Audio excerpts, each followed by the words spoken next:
strategist. And I do career coaching and resume writing specifically for teachers, just because that's the area that I specialize in. And I will say that I chose to become a certified professional resume writer because I hired a resume writer when I went to leave teaching. And I felt like it didn't adequately showcase my skills. So I decided to get certified myself. And now that's a lot of what I do. So that's me. I also included my website at the bottom if you're curious to poke around. I'll show it at the end again too. But more importantly than me and why I'm speaking to you today is what you came here for, what it takes to change from teaching to corporate. So first, what's really helpful for me is to just hear from you in the chat. Where are you in your job search? Do you know what career path you want to pursue? Are you actively applying for jobs? Are you interviewing? Are you in the process of potentially negotiating? Or are you at square one? You have no idea what to do.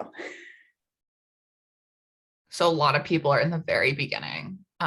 They might be actively applying, but it's early on in the job search. It looks like from square one, I'm seeing some are in the upskilling stage. Awesome. Some have been applying but aren't getting anything. So I think your advice will be able to really help. Wonderful. Thank you. Yeah. Okay.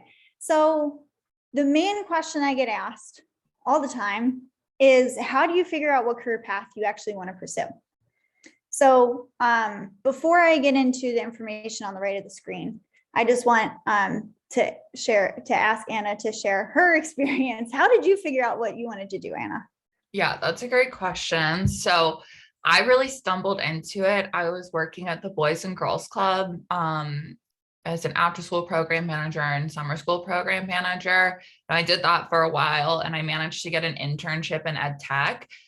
And it was one of those things where I was like, I'll just do it for a few months. And then I thought I was going to go get my teaching license, but I ended up falling in love with it. Although my internship was in customer service and the company had a blog. So while I was there, I asked if I could start contributing to the blog, and they just kind of dumped it in my lap, which was super overwhelming, but ended up being the biggest blessing. And that's what got me into marketing. But I would have never in a million years thought I wanted to do marketing. Like it to me, it was like sales, which was also not of interest to me. I didn't feel like I was providing anyone any value. And so it was, I wouldn't have wanted to stay in customer service, customer success, but I ended up becoming the biggest blessing that I got into marketing.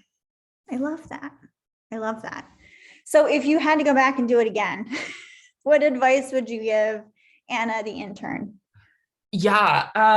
Oh my gosh, that's such a good one. I feel like it was that it's okay not to know everything. Like often I was able to use my background from being in education to my benefit, but I was afraid it was like a weakness in a way, or that like it didn't give me the business experience that I needed, but it ended up, that's why I was able to contribute to the blog so effectively and take ownership of it and like understand the type of content we needed to create to reach our audience.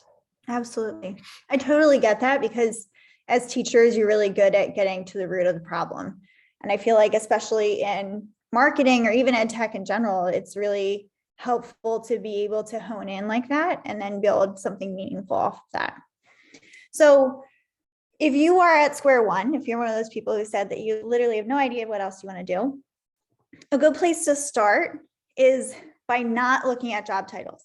And I know off to the side here, I have my list of 89 alternative career options. Look at that after doing these little exercises. The first thing I recommend doing is getting really clear on how you picture and envision your dream career. What kind of stuff do you see yourself doing every day? So this is things like, do you see yourself working with children? Do you see yourself working with adults? Both?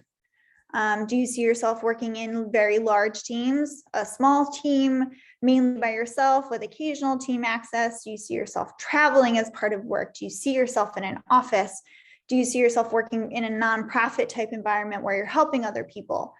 Those kinds of questions you need to answer first before you get into job title, industry, anything like that. Because, perfect example, I've talked to a lot of people this week about project management. And a lot of people have come to me and said that they're interested in project management as a career option, or instructional design, or customer success. And those are very different job titles, 3 completely different jobs. Yes, they have overlap between them, but what I come back to them and ask is, okay, all 3 of those jobs utilize project management. To what degree do you want to use project management skills every day? Is that the main thing you want to do, is you want to manage projects? If so, that's a project management route. If you see yourself managing your own projects or managing pieces that are coming in from other people, then maybe instructional design or customer success is more appropriate. But these are the kind of things you want to think about. What skills do you want to use every day? And what skills would you not mind using a little bit less? So for example, if you want to do project management all day, every day, great. Then consider a path that does more project management than others. That's just an example.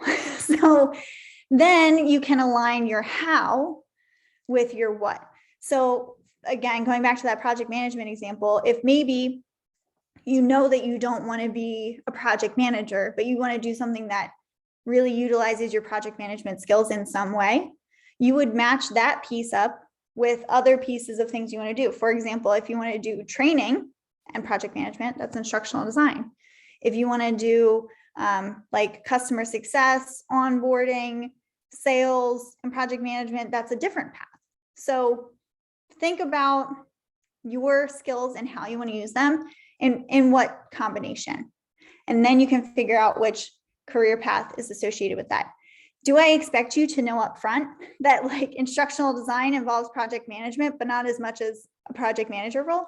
No, but that's where research comes in. Another thing to really consider is what intrinsically drives you to go to work every day. What kind of work is super meaningful to you and that you want to keep doing? And this shouldn't be something specific, like I want to help. I mean, it could be specific, like I want to specifically help teachers. That's 100% what drives me day in and day out. But your why can be a broader statement than that. For example, my why, which granted took me forever to figure out, but my why is I just want to share what I know with other people to make their lives better in some way. That explains why I was a teacher. That explains why I do instructional design. That explains why I'm a career coach. But it also explains and helps me calm down a little bit. And like, if all of these career options were to suddenly go away, I know that there are other options where I could do the same kind of thing. I could be a travel agent where I'm using what I know to help somebody have the best possible vacation that saves them money and they're super happy with.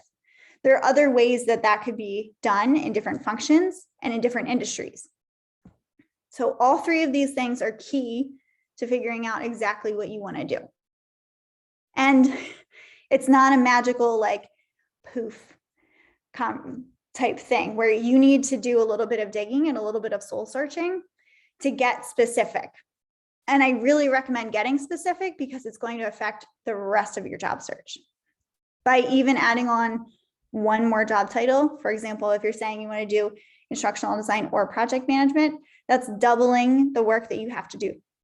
All the research that you have to do for each role, networking, preparing for interviews, your resume should be 2 separate resumes, so on and so forth. So it really helps you to do the digging now, and then that'll help the rest of the job search process move faster. Okay. So the big question, what does it take? So spoiler alert, it takes more than updating your resume. I think we're all at the point now where we realize that yes, our resume does need to be touched up, probably redone at some point, but there's way more to it than that. And to answer the question, what does it take? It takes time. So I'm really glad that all of you are here tonight and learning more about what it takes now instead of asking the question in May about what it takes to change careers in 2 months, because it's a lot more than you may initially realize. It also takes a lot of research. And I don't just mean just Googling what does an instructional designer do. It includes really digging deep and doing a lot of searches on what other Titles are associated with that role. How are they different? How are they similar? For example, with instructional design, there's e-learning developer, there's corporate trainer, there's learning specialist, digital learning specialist, and all of these positions can be very similar. And at some companies, they do the same thing, and at other companies, they don't. So it helps you later on in your job search to spend the time doing the research now to get very, very clear on what is typically included with that job title and that description, and then what it could also possibly include at certain companies. So that way, when you're going to apply, you know to look out for those things.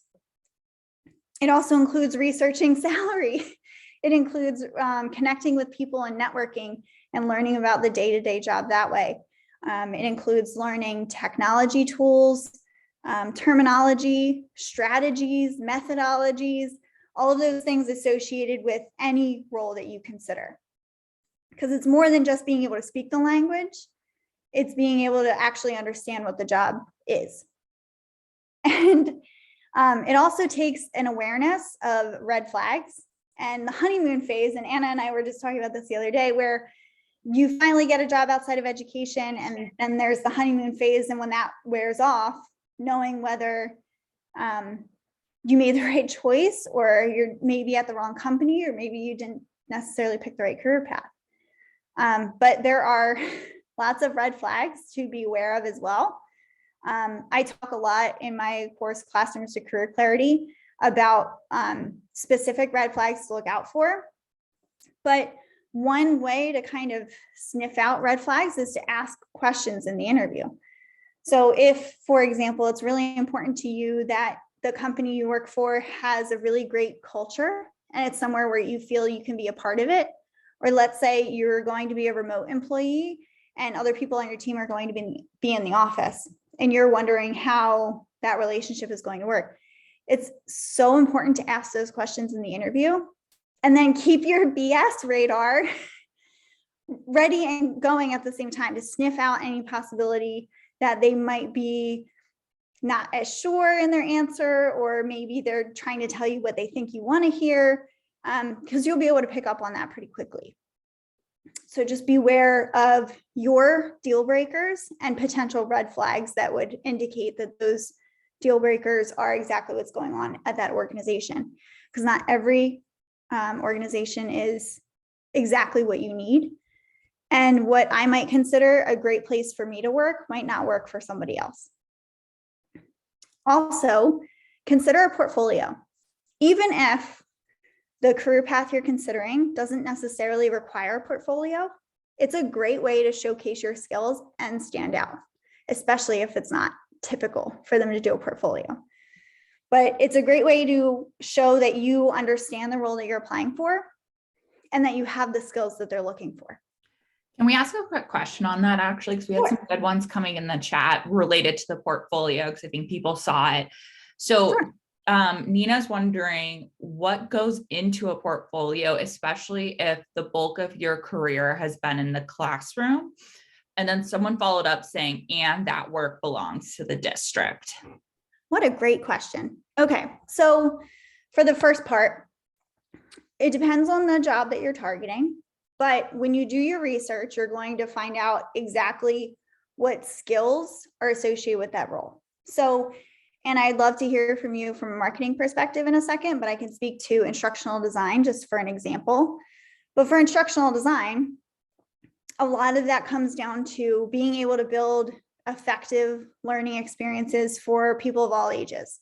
So your portfolio would showcase your ability to, from end to end, determine that there's a training need and then build training to meet that need, regardless of whether it's for kindergartners or 12th graders or anywhere in between. The content doesn't matter as much as your approach to it. Excuse me, because in the portfolio, you're using that piece to showcase that you understand the instructional design process and you understand the theory behind every decision that you made in building the training and then including it in your portfolio. What about for marketing, Anna? Yeah, I would add to, I agree with absolutely all of that. For marketing, like I always bring up to teachers, I'm like, did you have a classroom newsletter? A lot of them did. Like that's something you would be creating in marketing, right? If you are active on social media, that's another example. Like I've even advised teachers on adding like a screenshot of a LinkedIn post they did to their portfolio that did well. I know like that's in my portfolio now. And so it's really just looking for ways to showcase your work. Some of the advice that I've given to teachers looking to go to marketing is to reach out to ed tech companies that they love and ask if they can write a post for their blog for them, for example. And then they have a blog post in their portfolio as well. And so but it's very similar to the advice you give, is like looking at what type of assets they're going to be asking you to create in the role or skills you need to demonstrate, and then use a portfolio to showcase that. We obviously have other topics, but there was a follow-up question that was, and I can answer this one really quickly. It goes, would you create a web-based portfolio, like a personal website? My advice, and if you disagree here, let me know, Laura, but I think it's like, do whatever's easiest for you. Like if web design is not a skill set of yours, don't create a web-based portfolio. In my perspective, like you could use Airtable, Canva, Notion. Like there's so many tools out there that you could like publish content to that are free as well for like the personal accounts that you would be using. But like I've seen really great web-based portfolios, but I've also like, and I'm coming from a marketing perspective, like I've seen web-based portfolios where like the designs like it's not showcasing their best skills, like the best way that I could put that. So what would you say though for that?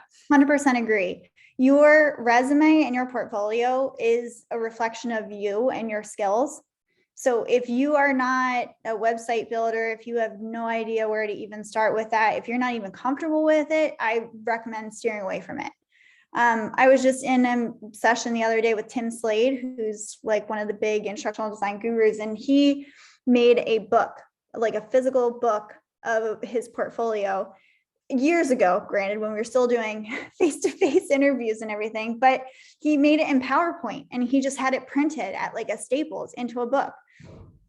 But the point is, pick something that you are very comfortable with and you feel like you can use to showcase your skills.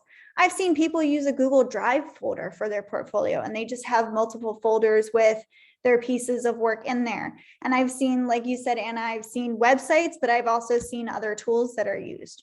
So pick something that you feel reflects you and that you are comfortable building with. And to answer that other question that came up about like, if you don't own the materials that you create, recreate it. So there are two options here, really. One is to go back and ask. Like the worst they say is like, no, you can't use it. Absolutely not.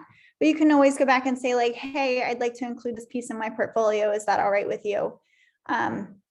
Worst they can say is no. But then if they do say no, then you can recreate the activity with a different topic. There's also specifically for instructional design, there's a website called godesignSomething.co, and it's a randomizer giving random project ideas. And you can use that and then like adapt the activity that you've done before, or just choose something that you're really knowledgeable about and build it off of that. Like I said, the content doesn't matter as much as the strategy and the way that you're showcasing your skills, whether it's for instructional design or marketing or anything else. It matters that you show in your portfolio that you understand the job. Another important piece is paying attention to your mindset. This usually comes across in things like LinkedIn posts, but there's a difference between being hungry and driven, and you're going to take down whatever obstacles in your way to get that job that you want, and desperation. And that line is usually, desperation is usually when you're like, I'll accept anything. I have no specific thing that I'm looking for, just anything and everything. And hiring managers can see that, and recruiters too. So if you are very specific and deliberate in what you want and going all in on that, that'll get you much farther than this umbrella of I'll accept almost anything. I know a lot of you mentioned in the beginning that you're already upskilling, which is fabulous, but I just want to kind of give you a slightly different perspective here. So my team, I'm leading an instructional design team. We are understaffed at the moment, and we have been for 3 months. I've been desperately trying to get another instructional design position open up on my team because the amount of work hasn't changed. And since we're understaffed, that means that I am currently doing the work of 4 people, which is not sustainable. And I'm not happy with that. I desperately need somebody else on my team. But the request to even post the job is stuck in budgeting and has been for weeks and probably won't be posted until March. And that means that that's another month and a half where I'm continuing to do the work of more people and I desperately need help. So when I eventually get this job posted and when I go to interview people, I can't afford to hire somebody who needs a lot of help. I just can't, because I'm way behind on work. I'm already doing the work of so many people. And by hiring somebody else, I'm hoping to take things off of my plate instead of upskilling somebody else at the same time. That being said, I'm not saying that there's no way I would hire somebody without experience, but I would hire somebody who has done the work and taken the initiative and proven that they're hungry enough for this, that they've upskilled themselves as much as they can. So that way that lessens the amount of work on me to get them able to take on projects for me. So you can't learn everything without actually doing the job. 100% agree. But you can learn as much as you can about the tools. You can learn about the companies you're applying for. You can learn the terminology, the methodology, the theories behind it, all of that kind of stuff. And then building that portfolio to showcase and prove that you have the skills that I need you to have to lessen the burden on me to get you upskilled. And this is true for so many positions out there right now, where by the time it's posted, somebody's been desperately needed for months. So just do yourself a favor and upskill as much as you can. You also need to prep for interviews. In addition to researching and learning all of those things, you need to learn how to talk about your skills in an interview so that way you can move forward. And I'm not saying don't talk about your teaching experience, because that's 100% not true. Somebody interviewing you has seen your resume and they know that you have a teaching background, but you need to be able to show them that you understand the role that you're applying for enough to be able to relate your experiences to that. Excuse me. And that varies obviously depending on each position. Like preparing for an interview in marketing is very different than preparing for an interview in instructional design. But your research will help you prepare for that moment. That's why I say all the time, do your research. I joke that I should just get it tattooed to my forehead because then I can just point to it 100 times a day instead of saying it. But this is where it would really come in handy for you when you go to those interviews, because you can prove that even though you've never held that title before, you know the ins and outs of the job enough to prove that it's less of a burden on somebody else to hire you and upskill you the rest of the way. Also, you should have a salary negotiation strategy, and there are more than one. So this comes back to research. You should, at the very, very least, know what salary you're targeting based on where you're located and your years of experience. So typically, depending on the role, depending on your past roles, depending on a lot of things, your teaching experience may translate into so many years of doing something else, but sometimes not.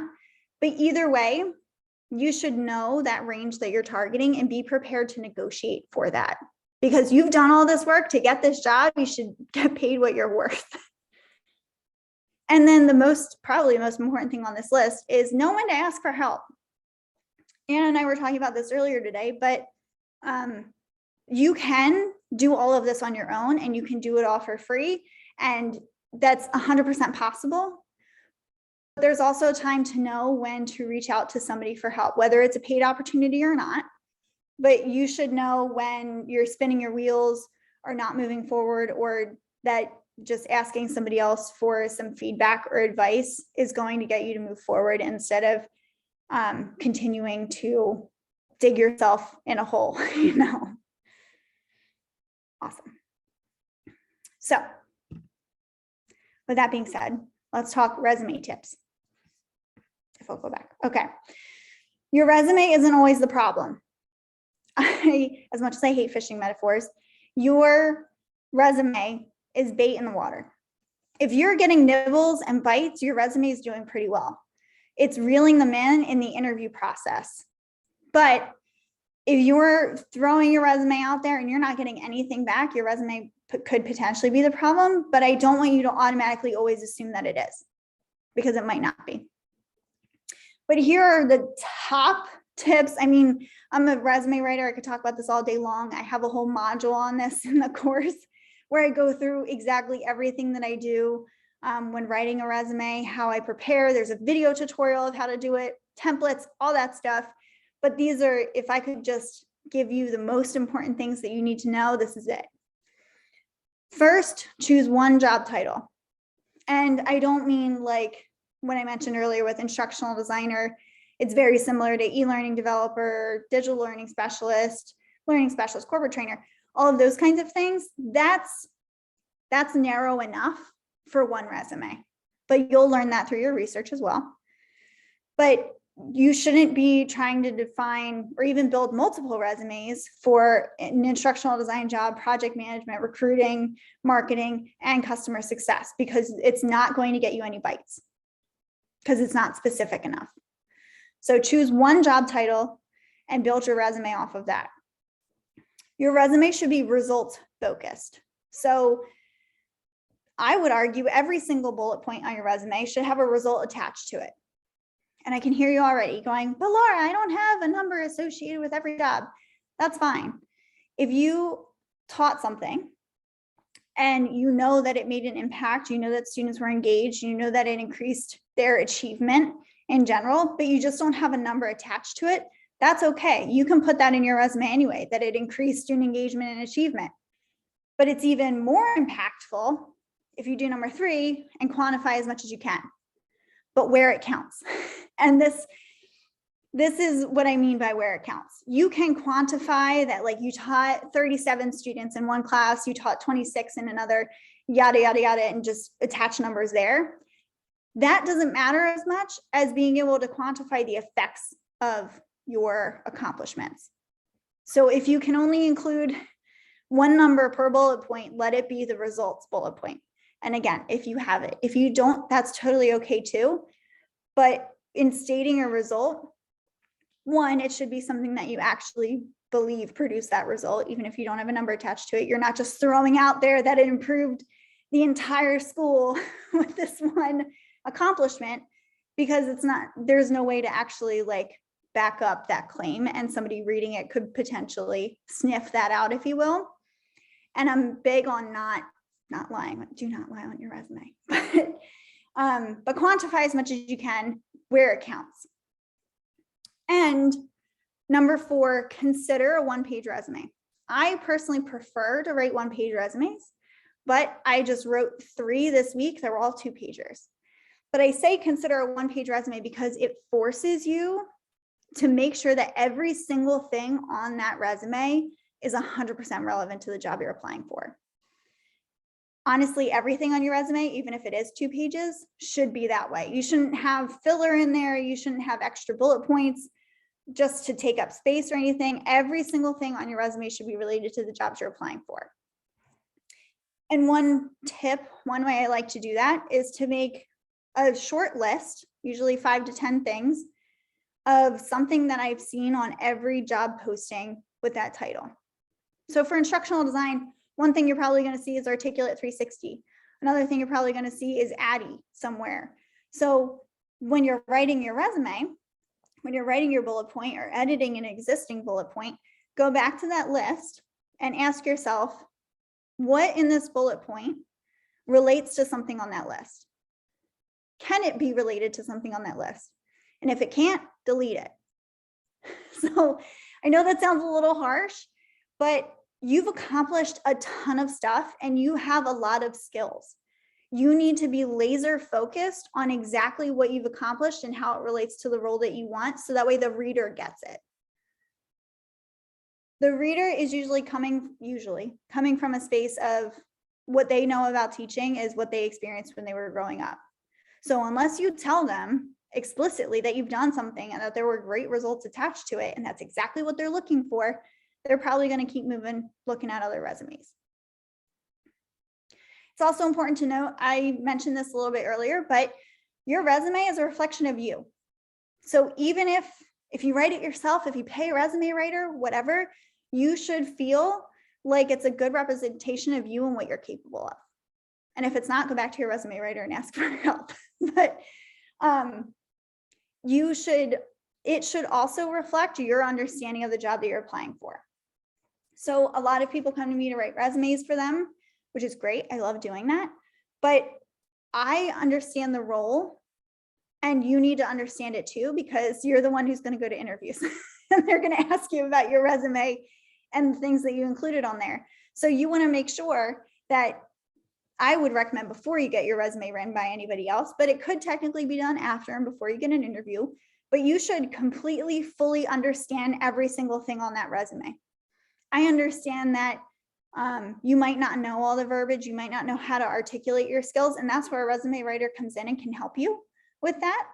But like I said, you're the one who's going to go to interviews and have to speak to your skills and answer questions about what's on your resume. So make sure it's reflecting you. And another question I get asked all the time about the ATS. The ATS is not this evil bot that decides that you didn't have enough keywords in your resume, so it rejected you. It does not make any decisions. It takes your resume and it tries to parse information from your resume and put it into a format that hiring managers can easily flip through and read. It'll take a picture of your resume if it needs to, like a screenshot of it or whatever, but the person making the decision about calling you or not can view your resume always, because they have to. They're the one making the decision about whether to call you. I will say, short caveat, there are sometimes what's called knockout questions, as part of the application process, where those are the company's deal breakers. For example, there was a job I applied to a couple years ago where it asked if I was willing to relocate to one of two places. And if you said no, you get an automatic rejection because that's a deal breaker for them. That's the only time that the ATS will reject somebody without a human necessarily approving or denying that. Every other time, a human makes the decision. I just want to make that very clear. The ATS is not this evil robot. It's literally just a filing system. I really want to re-emphasize that too, because I get a lot of DMs from people who are really concerned about the ATS, applicant tracking system. It's not the reason necessarily why you're not getting calls back on your resume. A human is most likely looking at it. When I hire for jobs, I read through every single resume. I mean, not everyone's like that, but you're likely getting seen. And so I would caution against using the ATS as an excuse for not getting your resume seen, and know that a human is seeing it, which is why the feedback then that Laura has is really great for how to make sure that it appeals to the human looking at it. And I'm so glad you mentioned that, because I almost forgot to include this important point. A lot of the thinking behind beating the bot is to include a bunch of keywords. If you understand the role and you understand your experiences in relation to that role, your resume will have all those keywords in it. You don't have to have a separate skills section that's full of 50 keywords just so you can quote unquote beat the bot. A human is reading it. So write your resume for the human. It'll make a lot more sense. And besides, hiring managers want to know how you use those skills. They don't want to just see a list that you have them. I could put on my resume that I can juggle chainsaws, but I think it's much more impactful to be able to see if I can actually do that or not than just say that I can. Okay, cover letters. I have a lot more do's than don'ts here, but I always recommend including a cover letter whenever possible, especially for career changers, because it allows you to provide some context into how you see your skills translating from one role to another. Be deliberate in including what you include in your cover letter. I know this is going to kind of jump all over this list, but your cover letter should not be very long. But every single thing on that cover letter should be very deliberate. There should be a purpose behind every single sentence that you include. And unlike your resume, and I do want to address this too, you should not be updating your resume for every job posting. Your resume should be tailored for the job that you want, which should apply to like 90% of the jobs you're applying for. The only time you should go back and edit anything on your resume is if somebody is looking for something very specific in their job posting and you have that skill and it's just not listed on your resume. It should be something very teeny tiny, like maybe a specific tech tool that you were like, oh yeah, I've used that. Then you would go back and include that in. Unlike that, your cover letter should be changed for every single job. Every single one. You should go back in and update it. Even if it's an instructional design position at one job that you just applied for and an instructional design position at another. It should include your 3 most recent, most relevant accomplishments in the middle with bullet points. And that's because your eye is automatically drawn to those bullet points and will most likely read them first. So this is your way of showcasing. If the cover letter is the only thing that they see, which isn't necessarily the case, but you got to act as if it is. If that's the only thing that they see, they want to look at other things because you caught their attention. You're also, I recommend, and this is optional depending on the company you're applying to, but you can add in a short paragraph, maybe 3 or 4 sentences, explaining your familiarity with the organization that you're applying to. But only if there's actual familiarity and like more than just, hey, I've heard of your company before. But if you, for example, if you're applying to a company and you've used their technology in your classroom, you've seen the difference that it makes, you're driven by their mission, you understand their philanthropy, whatever it is, you are a fan and you totally get their business, have a little blurb about that. And it shouldn't be a love letter. It should just be like you very clearly stating to them that you're familiar with the business and you've done your research. Very short. And again, it's optional. You can apply to companies that you're not necessarily super familiar with and still include a cover letter, just leave that paragraph out. Also be very specific at the end of the cover letter in how you can help them in their organization. Can you make them more money? Can you make their training more effective? Can you make their marketing more effective? Whatever it is you feel like you can do, very explicitly state that. And then of course, include your contact information at the bottom, but it should be short, sweet, and impactful. It should not include every detail of your story. It shouldn't be like, I've always wanted to be a teacher. My first job was here. My second job was there, so on and so forth. They can see all of that on your resume. And do not use more than 1 page. I would argue it shouldn't even take up a full page, but it might. Some of us are more wordy. I'm very wordy. So, but short and focused and deliberate is the key here. And that's why it should be tailored to every job, because you've got to be crazy specific for each job. Why I say include a cover letter is because while not every organization will look at it, there's a chance that it can be used to decide if you move forward in the process or not. And if you have a chance to potentially move forward by submitting a cover letter and taking an extra 10 minutes to write one, then it's totally worth it, in my opinion. Cool. All right, I'll wrap it up, I promise. So there are a couple things that I have going on right now and like how you can learn more, how you can work with me, etc. One thing I wanted to highlight is I'm partnering with Jo Barry, and she does the Educators and Ebb newsletter. And Anna, I can give you the link if you want to include that in the email with the recording. But the next 6 months, I'm going to be writing an article each month focused on specific advice for a specific career path. So for example, in February, the one that's going out is going to be instructional design. Joe and I picked one very common scenario in education, and each month I'm going to be talking about, okay, if you want to go into instructional design, this is specifically what I recommend doing with this situation, and how to prepare and how to use it in your portfolio, how to talk about it in your resume, all of that. And it's going to be featured in her newsletter, so make sure you sign up for that. Excuse me. You can also connect with me on LinkedIn. I make posts pretty often. I share things pretty often. I try to like every job posting that I see, so that way it comes across on somebody's feed. And if you want to work with me, you can go to my website to learn more about that, I will say that on my website, it's advertised that you can do a free 30-minute consultation, which is totally true. But in all fairness, I'm booked until mid-March. If you want to talk to me before then, you absolutely can. Just reach out to me on LinkedIn and we can chat that way. You don't have to schedule a call in order to talk to me or work with me. I'm pretty open. Awesome. Well, we have a ton of questions to get to, and so please keep putting them in the chat, everyone. And we will try to get to as many as we can. One of the first ones that popped up that I wanted to quickly weigh in on and then get your perspective, Laura, is there's a lot of questions around like certificates. And some people are asking if they can include them in their cover letter. If you include certificates anywhere, this is my perspective, I'd put it on your resume potentially. I would not put it in your cover letter.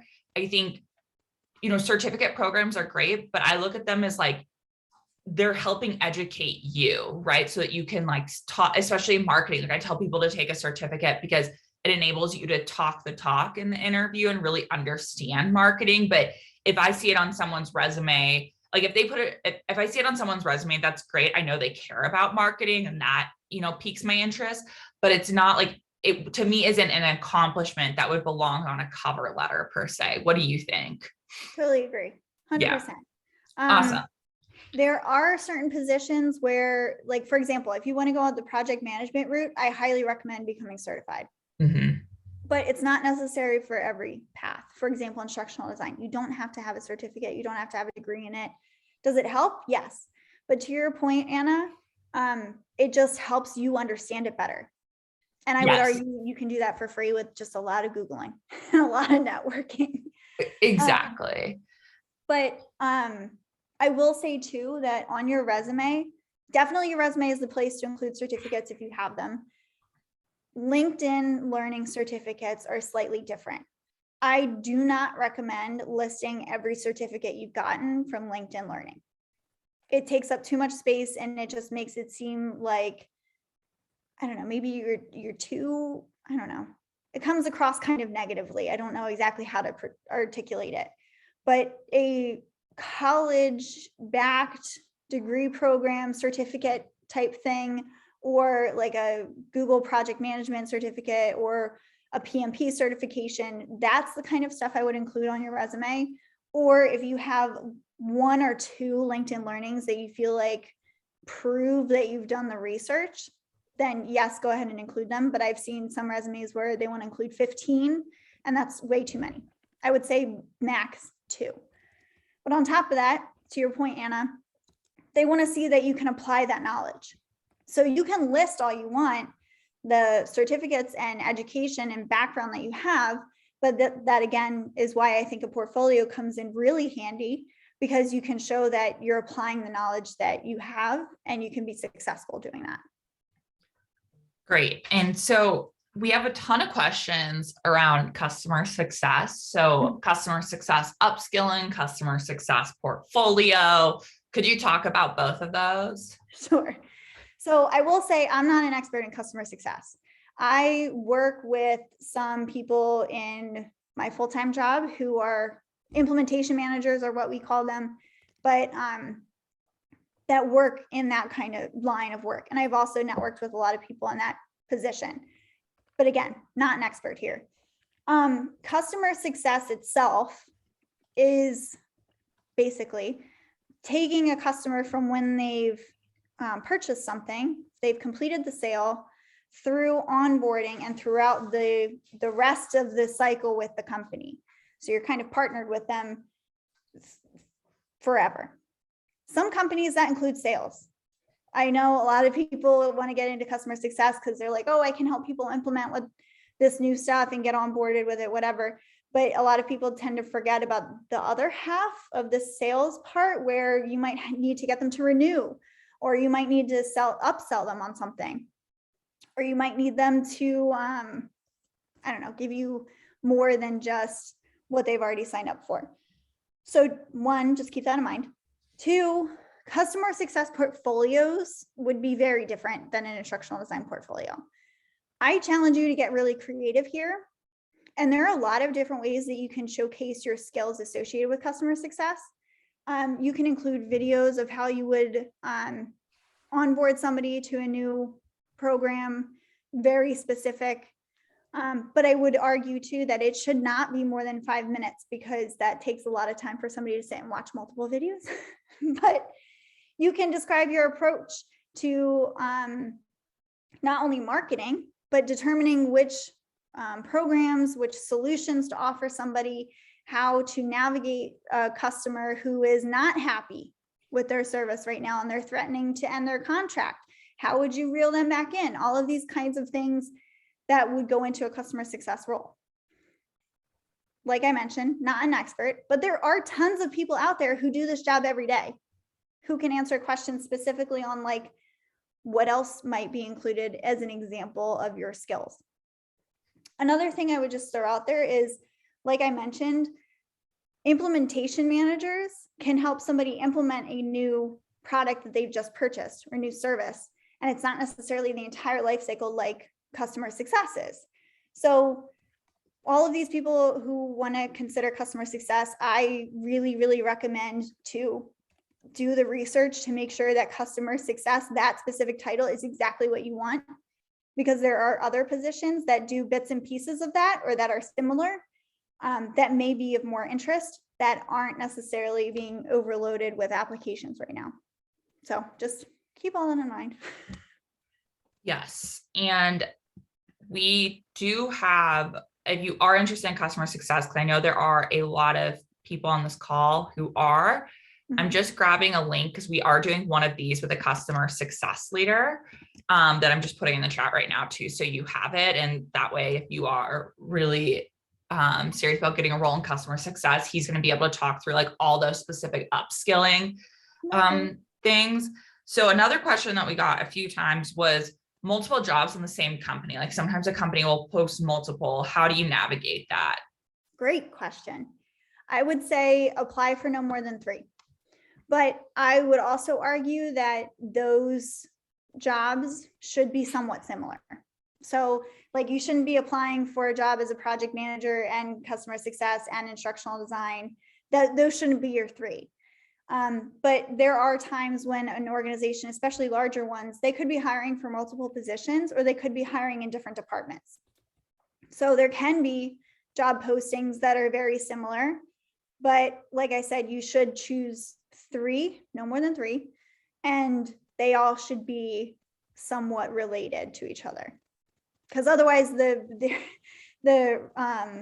ATS system and everything, like they can see other roles that you've applied for, and the person reading it is going to be like, wait, what do they actually want to do? Whereas if they're very similar, then it would make sense that your skills are transferable from one role to another. I was going to add, like I've interviewed people and then found out my colleague in an entirely different department is interviewing them too. And then it's like, just leads to an awkward moment where we're like, you know, we wonder what position they're really interested in because they're so different. And so then we start talking. And so that's just like, you know, anecdotally, like it's led to awkward internal interactions. Another really great question we got, and I want to scroll up to find it, but Alyssa is asking, what would you suggest for someone who is considered a specialist? So in her case, she's a music educator, to not be passed over for instructional design with the argument you are not in the general classroom. I love that. And honestly, take it in stride.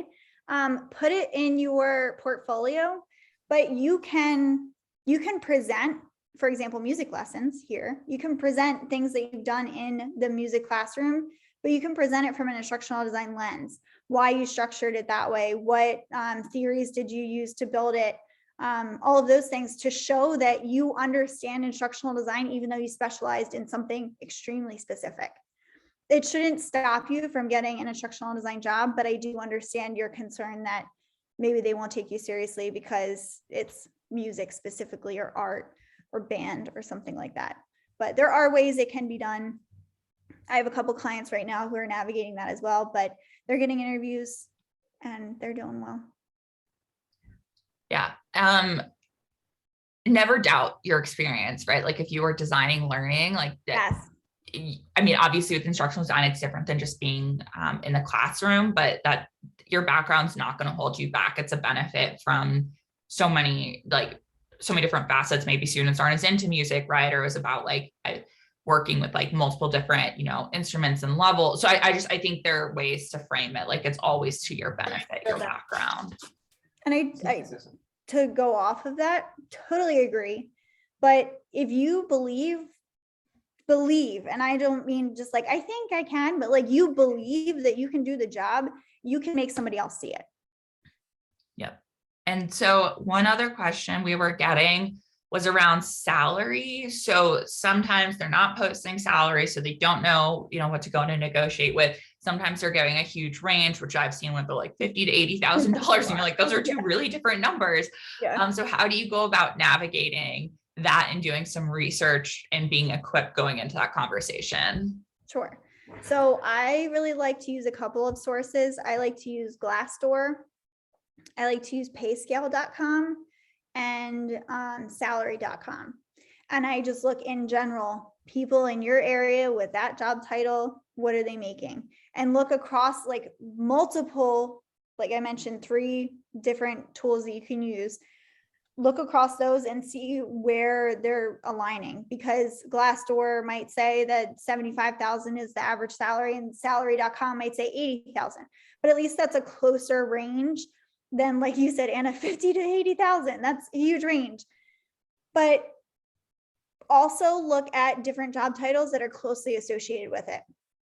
They should be paying about the same, but if you're having a hard time finding salary data specifically for like e-learning developer, for example, but it's very similar to instructional design, you can look at instructional design salaries to get that kind of range, to get information from it.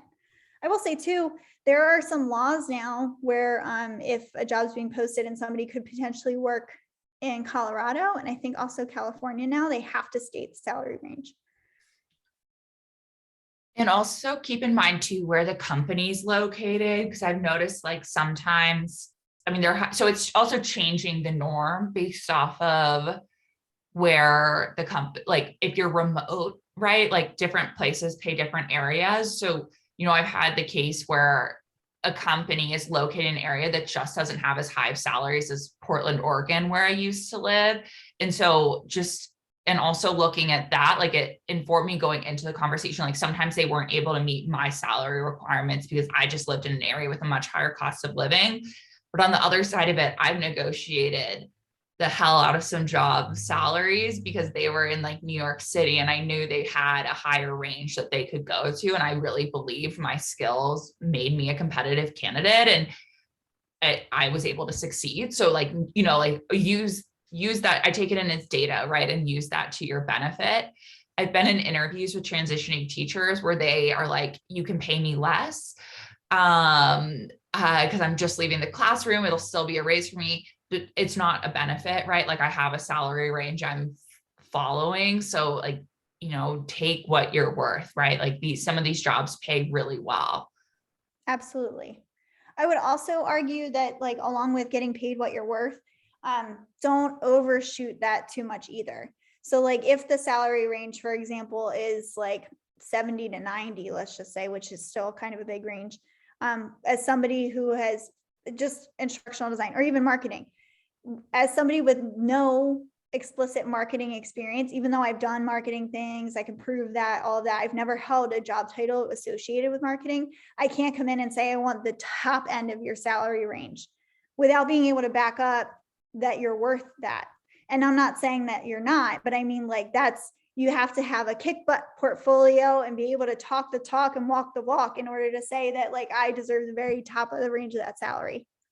Can be done. Don't get me wrong, 100%. But like, if you're not including a portfolio, if you don't feel very confident in your skills, then they're going to be asking why you're asking for the tippy top of the range.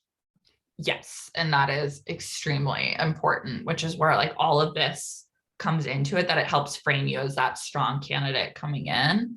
One last question, and then I know we're at time, but people were asking about networking and what role that plays in the process. So seems to be this mentality now that like the only way to get a job is through marketing, which isn't true. Or not marketing, through networking. Oh my goodness. But networking is a great way to build connections with people at potential companies that could have potential openings later, build networking relationships with other people just in general. For example, Anna and I met through networking. We met through LinkedIn.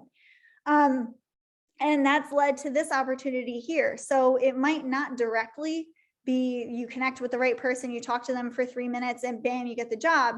But you might connect with somebody and talk to them for a bit, have a good networking connection with them. And 3 months from now, they're best friends hiring for that role that you guys talked about.